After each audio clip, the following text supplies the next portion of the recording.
Oi pessoal, tudo bem com vocês?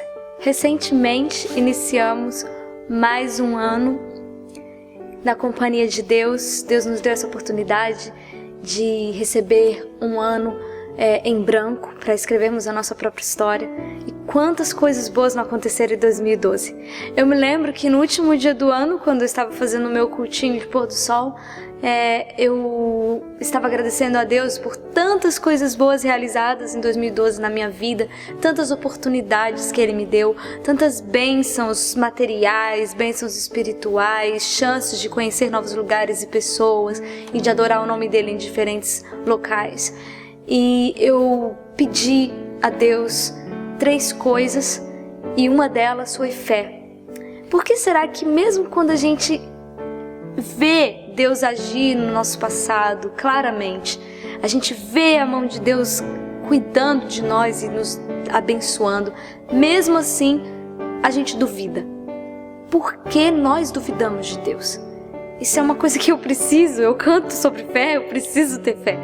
E eu pedi isso para Deus, e pensando sobre isso nesses primeiros dias do ano, Deus me fez lembrar da história de Abraão, o pai da fé. Imagina você chegar a ser chamado de pai da fé. E eu resolvi ler a história de Abraão mais uma vez para colocar no meu coração e encher o meu coração de força e tentar ser como ele, acreditar em Deus como ele acreditou. Abraão recebeu uma promessa. Ele não tinha filhos. E Deus um dia chamou Abraão para ver as estrelas do céu e falou assim: olha, todas essas estrelas, você consegue contá-las?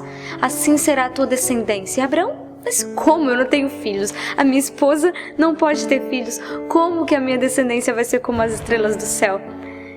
E sabe, eles esperaram. E nem sempre o pai da fé teve fé suficiente. Sabiam disso, que Abraão falhou na fé? Um dia, Abraão cansou de esperar juntamente com Sara. Sara não ajudou muito, né? Não foi uma boa esposa nesse momento. E falou assim: olha, querido, eu acho que Deus quer que a gente tenha um filho, mas do nosso jeito. E assim a gente faz. A gente tenta dar uma mãozinha para os planos de Deus acontecerem nas nossas vidas. Nós criamos os nossos próprios caminhos. E Sara, então, pediu a Abraão que casasse com Agar, que era sua serva, e ela engravidou de Ismael, e Sara achou que era através de Ismael que eles seriam abençoados e teriam uma grande descendência. Mas essa não era a vontade de Deus. Deus mais uma vez falou para eles: não, o filho da promessa virá de Sara e não de Agar. Sabe, no tempo indicado aqui no capítulo 21 de Gênesis tem essa frase: no prazo indicado por Deus, Sara deu à luz a um filho. Deus tem um prazo para cada coisa acontecer. Ai, como é difícil esperar isso. É muito complicado. Mas Ele tem um prazo certo para cada coisa acontecer, um tempo certo para cada situação. Eu particularmente tenho uma dificuldade com isso. Esperar os sonhos se realizarem, esperar as coisas acontecerem e esperar o tempo do Senhor. Mas Isaac nasceu, cresceu, foi desmamado, e eu imagino quanto amor que não tinha nesse lar. Imagina, o filho da promessa chegou depois de anos de espera, depois de caminhos errados percorridos. Finalmente Deus permitiu que eles tivessem esse filho da promessa, Isaac.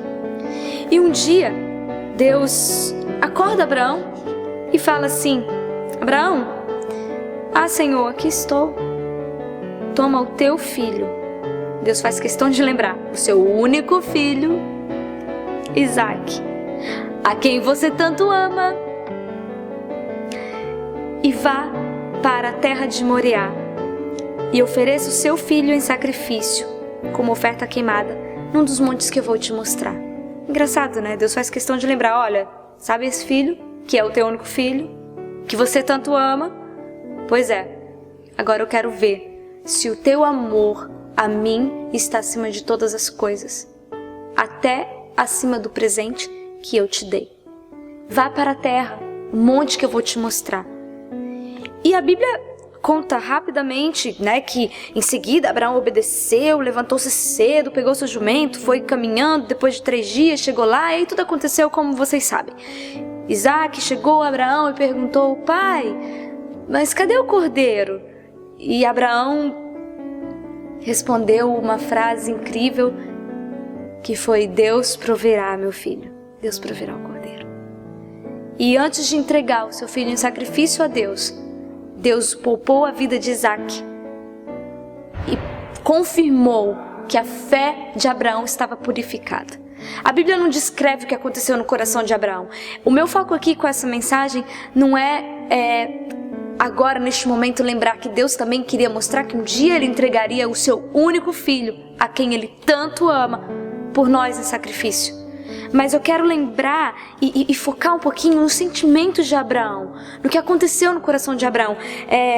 No livro História da Redenção, quando a autora descreve este momento, e também no Patriarcas e Profetas, ela conta que não foi assim tão simples, né? Porque quando a gente lê na Bíblia, a Bíblia não conta nada sobre o emocional de Abraão, como estava o emocional de Abraão, mas ela conta que foram 3 dias de viagem. 3 dias de viagem. Você consegue imaginar 3 dias de viagem? Você acha que Abraão fez esse sacrifício contente assim? Não, Senhor, o Senhor me pediu, estou indo com muita alegria fazer o que o Senhor me pediu. Não foi bem assim. Ela descreve que nesse tempo Abraão por várias vezes orou a Deus, clamando a Deus para que Deus respondesse se era isso mesmo que ele queria. Abraão esperava que um anjo viesse ao encontro dele e dissesse: não, já tá bom, já sei que você se dispôs a vir e tudo mais. E Abraão estava esperando até o último minuto que Deus mudasse o seu pedido para a vida dele. Mas isso não aconteceu. E antes mesmo da viagem acontecer, da viagem se iniciar, Abraão foi várias vezes até o local onde ele recebeu mensageiros de Deus, anjos do Senhor. Quando os anjos vieram avisar sobre a destruição de Sodoma e Gomorra, ele foi lá várias vezes esperando que algum deles aparecesse e confirmasse se essa mensagem era para ser cumprida mesmo ou não. Mas o silêncio foi tudo que ele encontrou. E ele não deixou os seus sentimentos paternos controlarem o seu coração e fazerem com que ele se rebelasse contra Deus. Ele não permitiu que os questionamentos, que as dúvidas e as tristezas fizessem com que ele não obedecesse a Deus. O livro não conta que Abraão simplesmente não sentiu nenhuma tristeza no seu coração, nenhuma dúvida e tudo mais. Às vezes a gente acha que ter fé é simplesmente ir e não falar do que a gente está sentindo. Senhor, mesmo você estando triste com aquilo que Deus pede, às vezes a gente tenta ser um pouco falso com Deus e fingir que a gente não fica triste, às vezes com um pedido que não é ao nosso favor, não é de acordo com a nossa própria vontade. E Abraão estava extremamente triste, em dúvidas e angústias, e prostrou-se em terra e orava como nunca antes, pedindo alguma confirmação da ordem de Deus quanto ao dever dele de cumprir aquilo que Deus havia pedido. Durante as noites que eles dormiram na estrada, Abraão não conseguia dormir, e ele orou a noite inteira, por todas as noites, orando para que algum mensageiro celestial viesse e dissesse: já basta, Abraão, eu já percebi que você está disposto a obedecer. Isso não aconteceu. Mas mesmo assim, Abraão não murmurou e ele não desistiu de obedecer a Deus. Isso é incrível, né? Quantas vezes acontece comigo de eu querer realizar alguma coisa, de eu ter um sonho no meu coração e Deus falar para mim: não é por aí. Eu quero que você sacrifique esse sonho que você tem. Eu quero que você sacrifique a sua vontade agora e faça a minha vontade. Às vezes a gente questiona e fala: mas por que, Senhor? Mas por quê? Mas o Senhor não me permitiu ter isso agora. Por que o Senhor está tirando isso de mim?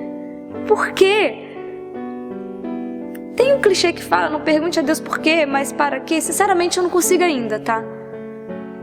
Mas ultimamente o que eu tenho tentado é ser muito sincera com Deus e falar para Ele: Senhor, está doendo, não é a minha vontade, eu estou triste com essa resposta, porque essa não é a minha vontade. mas eu obedecerei. É isso que Deus quer de nós. Deus não quer de nós só cidade, que a gente fale, tá bom, Senhor, eu vou te obedecer com toda a alegria do meu coração, sendo que você não tem alegria no seu coração. Mas Deus está esperando de mim e de você que tenhamos disponibilidade de permitir que deixemos o Espírito Santo trabalhar em nós, mudando as nossas vontades. E quando Ele mostrar claramente que nós precisamos seguir por um caminho que não queremos, quando Ele mostrar claramente que precisamos sacrificar alguns dos nossos desejos para cumprir a vontade dEle, que a gente sinta vontade de deixar o Espírito Santo trabalhar em nós, na nossa vontade, de falar, Senhor, chorando ou sorrindo, eu farei aquilo que for melhor, aquilo que o Senhor está me pedindo.